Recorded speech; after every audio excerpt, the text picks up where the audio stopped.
Hello students. अभी हम solve करने वाले हैं क्लास 12 अकाउंटेंसी का क्वेश्चन पेपर। आपका जो बोर्ड एग्ज़ाम होने वाला है उसमें इसी तरीके से आपका क्वेश्चन पेपर पैटर्न होगा। सेम इसी तरीके से आपका क्वेश्चन पेपर आने वाला है। तो आपको इससे हेल्प मिलेगी। एक तो आपको इससे बोर्ड की तैयारी करने में हेल्प मिलेगी, किस तरीके से आपके क्वेश्चन आने वाले हैं। दूसरा, ये बोर्ड का सैम्पल पेपर है तो इसमें आपको जो इम्पोर्टेंट क्वेश्चन हैं वो भी आपको पता लग जाएंगे साथ साथ में। तो चलिए स्टार्ट करते हैं। सबसे पहले जो क्वेश्चन पेपर है वो आपका होगा 60 मार्क्स का, और इसमें आपको टाइम मिलेगा 3 आवर्स का। टोटल इसके अंदर कितने 9 पेजेस होंगे आपके क्वेश्चन पेपर के अंदर, और इसके अंदर 30 क्वेश्चन होने वाले हैं। अब इसमें जो जानना जरूरी है वो ये है कि क्वेश्चन पेपर के अंदर आपको दो पार्ट दिए होंगे, ए और बी। ए जो पार्ट है वो सभी के लिए कंपलसरी है।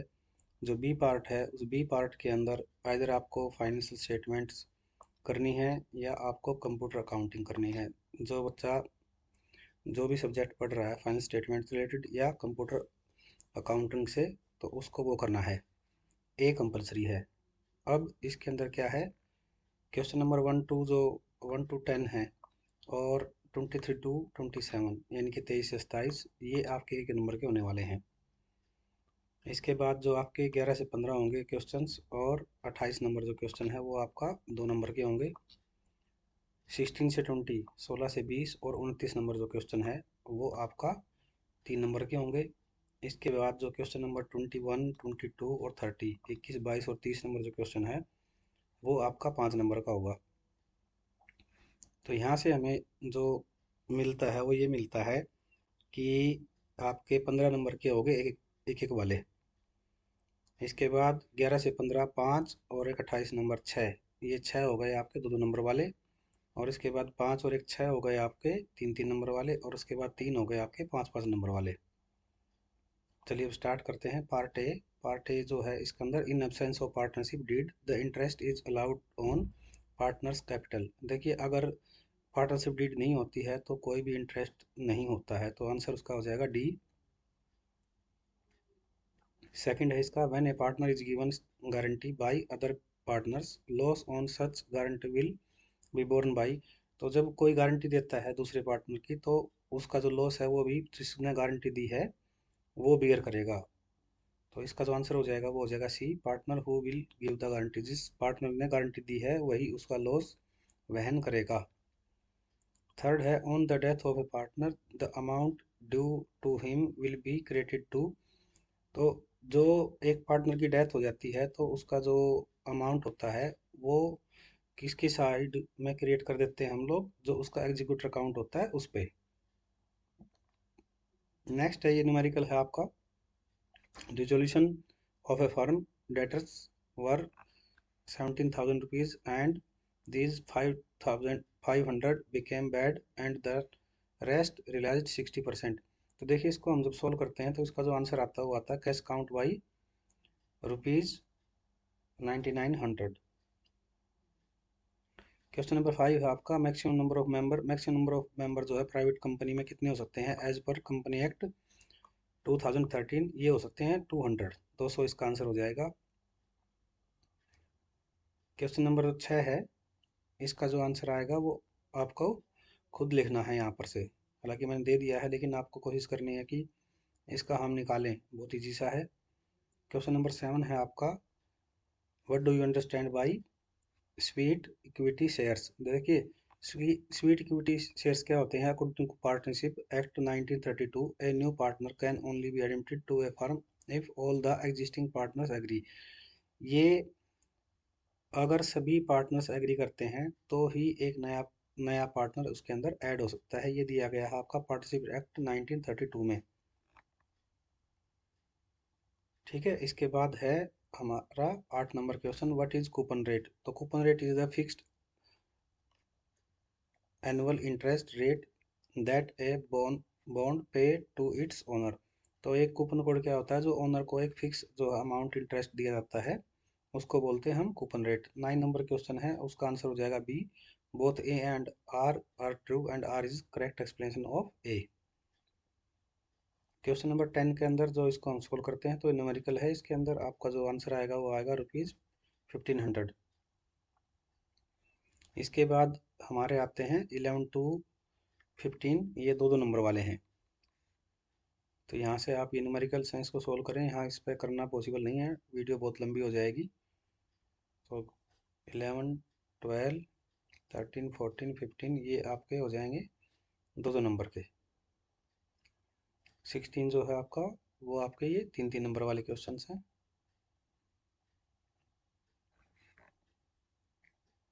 अब देखिए इसके अंदर जो 5 मार्क्स वाले क्वेश्चन हैं वो हैं आपके 21, 2 और 30। 16 से 20 आपके 3 नंबर वाले हैं, 21, 22 और 30 आपके 5 नंबर वाले हैं। तो यहाँ से हम चलते हैं, ये 16 से 20 जो क्वेश्चंस हैं ये आपके 3 3 नंबर वाले हैं। इसमें आपको ऑप्शन मिल भी सकता है, नहीं भी मिल सकता।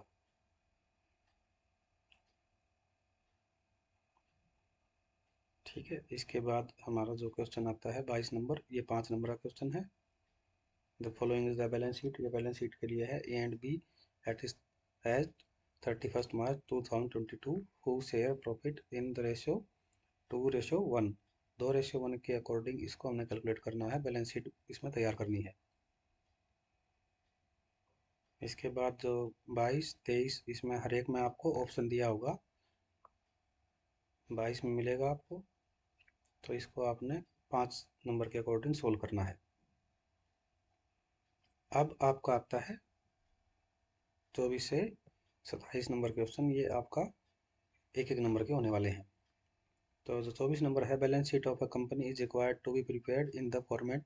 तो बैलेंस शीट किसके अकॉर्डिंग होनी चाहिए? शेड्यूल 3 पार्ट 1 के अकॉर्डिंग। इसके बाद है what is the formula calculate operating ratio. जो ऑपरेटिंग रेशियो है वो क्या होती है? Operating ratio is equal to operating expenses plus cost of goods sold divide by net sale. इसके बाद है 26। तो 26 है the statement of cash flow clarifies cash flow according to the operating investing and financial services. 26 हो गया। इसके बाद है आपका 27, राइट एनी टू ऑब्जेक्शन। ये ऑब्जेक्शन लिखा हुआ, बल्कि ये ऑब्जेक्टिव है और प्रिपेयरिंग फाइनेंशियल स्टेटमेंट। तो फाइनेंशियल स्टेटमेंट हम क्यों बनाते हैं? नंबर 1 तो इसलिए बनाते हैं कि हमें हमारे जो एक्सपेंसेस हैं, खर्चे हैं, कंपनी परफॉर्मेंस है, उसका पता चले। दूसरा, फाइनेंशियल स्टेटमेंट के बेस पे हम जो है आगे का डिसीजन ले सकते हैं। ठीक है, तो इसका आंसर ये यहाँ पर दिया हुआ है। इसके बाद है आगे हमारा 29 number, 29 differentiate current ratio and quick ratio. जो क्विक रेशियो होती है वो divide cash and cash equivalents by current liability, और जो करंट रेशियो होती है वो किससे करती है? यहाँ पर ये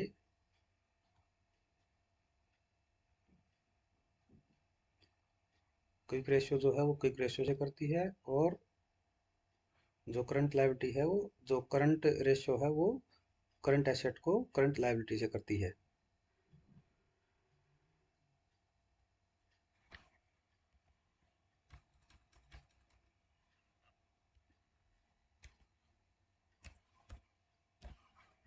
ठीक है, यहाँ से ये हमें पता चल जाता है। इसके बाद देखिए ये यहाँ तक कंप्लीट हो जाता है, फिर आ जाता है आपका यहाँ पर इसका पार्ट बी। अगर पहले आपने फाइनल स्टेटमेंट की है या आपने वो नहीं की है, तो आपको कंप्यूटराइज अकाउंटिंग करना है। अब है कंप्यूटर अकाउंट का आपको give one limitation of computerise accounting. देखिए कंप्यूटराइज अकाउंटिंग करना सबसे पहले तो क्या होता है कि सेटअप कॉस्ट होती है वो बहुत ज़्यादा होती है, ट्रेनिंग कॉस्ट ज़्यादा होती है, दूसरा उसको डाटा लॉस होने का भी खतरा रहता है। 3 पॉइंट दे दिए, आपको कोई एक लिखना है। 24 है, 24 का जो आंसर आ जाएगा वो आ जाएगा control plus shift plus and. और इसके बाद है इन एक्सेल चार्ट 25 के अंदर, एक्सेल चार्ट के अंदर हमारा जो ऑप्शन आता है डिफरेंट ऑप्शन क्या होता है? डिज़ाइन, लेआउट और फॉर्मेटिंग होता है। 26 का आंसर बी हो जाएगा।